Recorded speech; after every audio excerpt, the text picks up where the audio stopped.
नमस्ते। श्रीमद् भगवद गीता के पहले 6 अध्यायों को सफलतापूर्वक सीखने के बाद मैं 7वें अध्याय की चैंटिंग सीखने के लिए आपका स्वागत करती हूँ। मैं हर श्लोक को 2 बार कहूँगी, दूसरी बार आप मेरे साथ बोल सकते हैं। After having successfully learned the first 6 chapters, I welcome you for learning to chant the 7th chapter of Srimad Bhagavad Gita. I will chant each verse twice. You may please chant along with me the second time.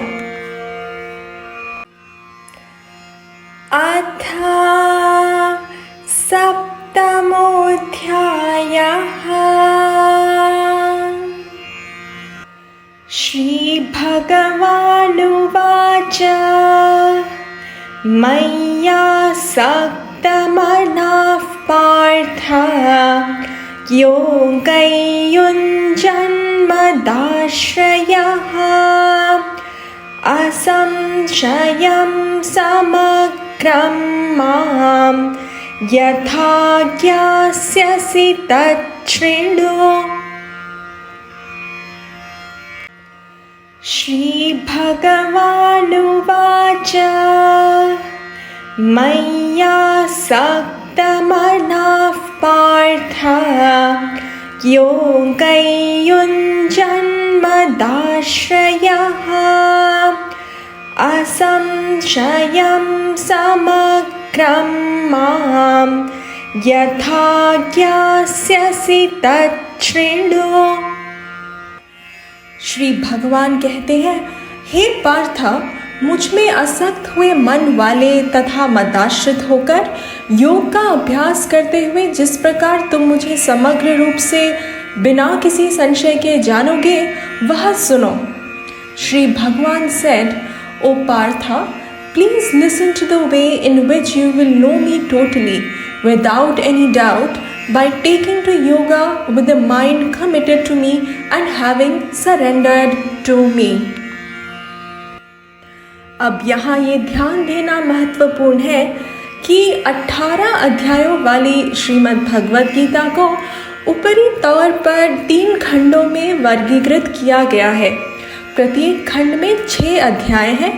इस प्रकार पहले खंड में पहले 6 अध्याय शामिल हुए व दूसरे खंड में अगले 6 अध्याय यानी अध्याय 7 से अध्याय 12 तक, और तीसरे खंड में श्रीमद् भगवद गीता के अंतिम 6 अध्याय यानी अध्याय 13 से अध्याय 18 शामिल हैं।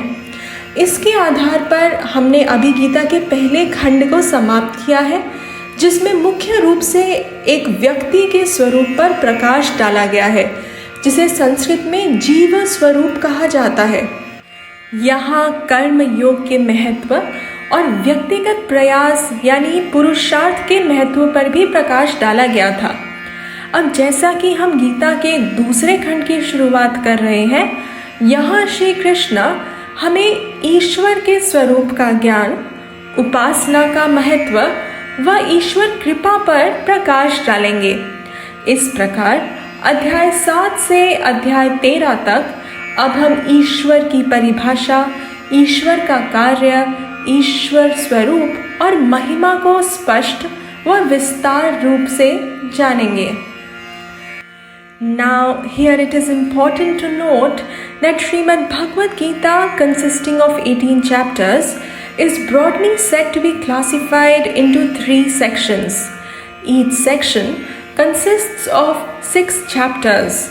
Thus the first section comprised of first 6 chapters, the second section comprises of next 6 chapters, that is from chapter 7 to chapter 12, and the third section consequently comprises of the last 6 chapters, that is chapter 13 to chapter 18 of Srimad Bhagavad Gita. Going by this, we just finished the first section of Gita, which predominantly highlighted the nature of an individual, which is called Jiva Swarupam in Sanskrit. It also highlighted the importance of Karma Yoga and the importance of effort at the individual level. Now, as we begin with the second section of Gita, Sri Krishna is going to reveal to us the nature of Ishvara, that is Ishvara Swarupam, and also the importance of Upasana and Ishvar Kripa. Thus, going forward up till chapter 13, we will now clearly see the definition, the function, the nature and the glory of Ishvara. Jnananteham savijnanam idam vakshamya sheshataha yajñatva neha bhuyonyat gyatavyamavashishyate.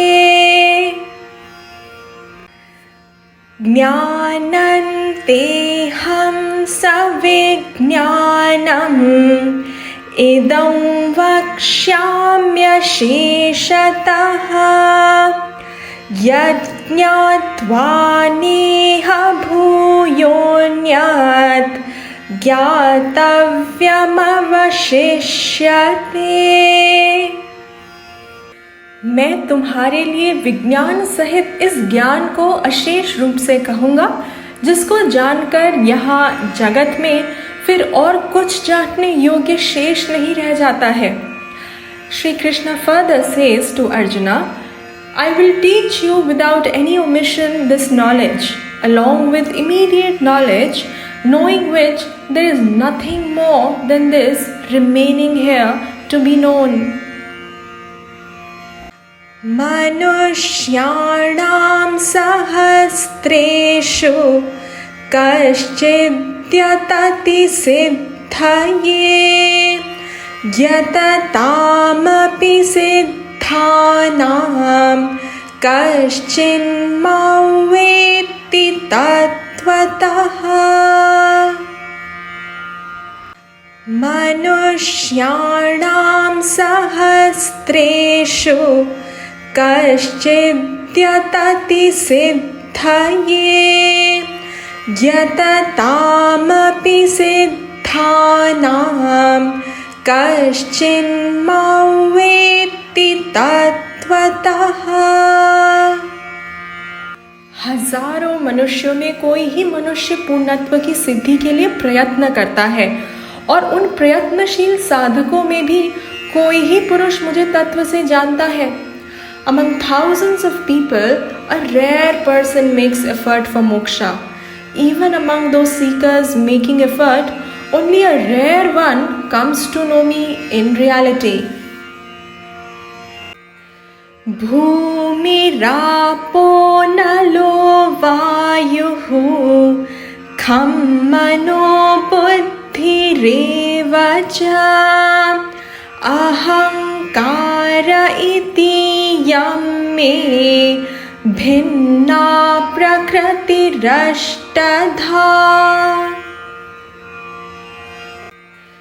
Bhumirapo nalo vayuhu kham mano buddhireva cha ahankara iti yam me bhinna prakriti rashtadha.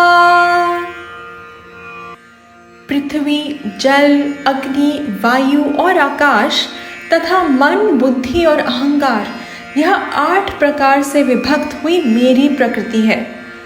Earth, water, fire, air, space, mind, intellect and indeed the sense of doership. Thus, this Prakriti of mine is divided in an 8-fold way.